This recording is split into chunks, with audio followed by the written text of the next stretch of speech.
Hello, ladies and gentlemen. Welcome back to Bluebaggers Edge. And it was the first official day of the trade period, even though it feels as though it started weeks and weeks ago, even maybe at the start of the season. The trade talk, rumours, and everything in between never truly stops, does it? Now, our new GM of footy, Chris Davies, spoke to Toomey as all recruiting managers congregated at Marvel to talk shop. And when quizzed about Charlie Curnow, he was emphatic that the club wants Charlie to see through his 4-year deal and emphasised that the club wants to keep him, obviously speaking to his value to the side to any interested parties. It's still very early days, of course, but he mentioned that no offer has been received from either the Swans or the Cats, being the two most interested parties. Well, we've been really clear as a club over the last period of time about Charlie. 4 years to go on a deal. We really want him to see that through, and that's what we expect to end this trade period with. Have you had any firm offers from either the Swans or the Cats on Charlie? Well, no, we haven't, and I think it's a really uncomfortable situation for probably Charlie to be in at the moment. And the message that we want to make sure that he hears is he's a really valuable member of our club, and we really want him to see that deal through. Now, this next part I found very, very interesting because he shed some light on why Charlie may be seeking a trade, and we've heard every reason under the sun, but this gave a little bit of an interesting insight. Have a listen.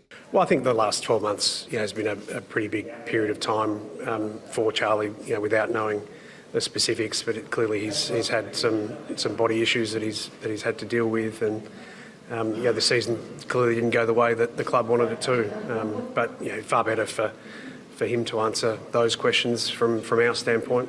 Is a really valuable member of our group. Now, Chris Davies also spoke about the TDK and Jack Silvani compo picks in pick 9 and 21 as they stand, and the fact that just gives us flexibility in terms of trading before we hit the draft, whilst he is confident that deals will be done for all of Chesser, Buku Kamas and Liam Reedy. He also spoke as well about bids on Harry Dean and those potentially that may come, and most importantly, the contract for Sammy Walsh before he becomes a free agent come the end of 2026. This is what he had to say.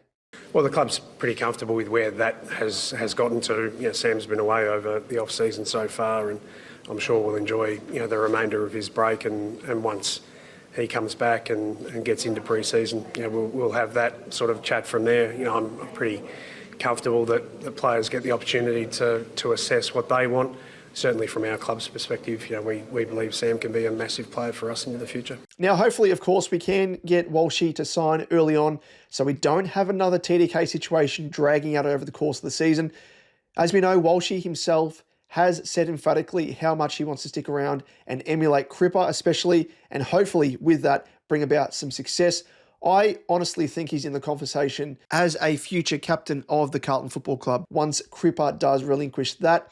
And with a fair bit of money now being loosened up with the departure of TDK, Jack and Doc retiring, we should be in a good position to satisfy him on that front. So it comes down to desire and what we saw in his return in the back end of 2025.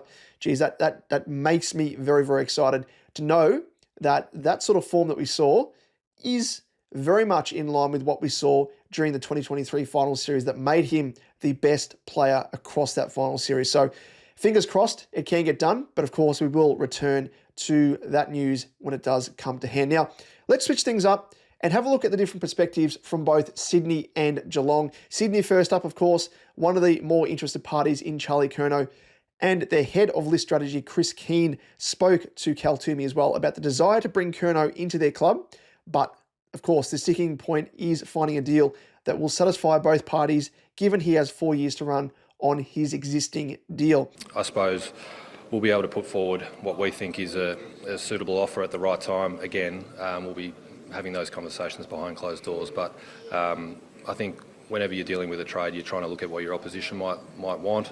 You're trying to satisfy them as well as us. So we'll work through that as best we can. Have you had any players put their hand up and say they'd be willing to be a part of it? No, not at all. Not as of yet. I mean, that's the complex part of this is we've got all of our players are contracted and happy to be in Sydney. So we'll have to work through that at the right time. And from Geelong's standpoint, the Cats GM of football, Andrew Mackey, considered it was going to be extremely difficult, in fact, to get a suitable deal for both Curnow and Rowan Marshall. This is what he had to say. Oh, he's a star player, so whenever they're available, potentially, you have a look at him. The next bit's quite challenging. He's got 4 years to go on a contract, so we've got work to do if we want to explore it, but we're under no illusions that he's a wanted man at Carlton, so we understand the game, but we'll see if we can try and make something happen.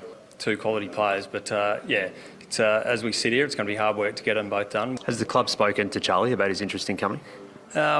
There's been a conversation with his management, but yeah, there's plenty of work to do. Any offers yet to the Blues? No, not at that stage. No, it's pretty early on. They've been clear that in a conversation with Nick Austin that he's a contracted player. So it says to me that they will only have capacity to try and work out a deal for one of the 2 players, but with both players under contract, they would need to stump up more collateral than what they actually have. So it looks as though Curnow won't be headed up the highway or down the highway to Geelong, as many of us have assumed, and we'll just have to wait and see. Obviously, early days here in the trade period. First day, of course, we will keep you posted on all news that comes to hand. So stay tuned for more updates and summaries when movements start happening on our end. Let us know your thoughts in the comment section down below. And don't forget, of course, to hit that subscribe button to help us on our way to hitting the 1K subscriber mark before the start of preseason. In fact, can we be audacious? Can we do it at the end, the conclusion of trade period? Power of the people, power of the baggers. So help us get there, and we very much appreciate your support in advance. But until next time, we'll catch you for the next one. Go Baggers.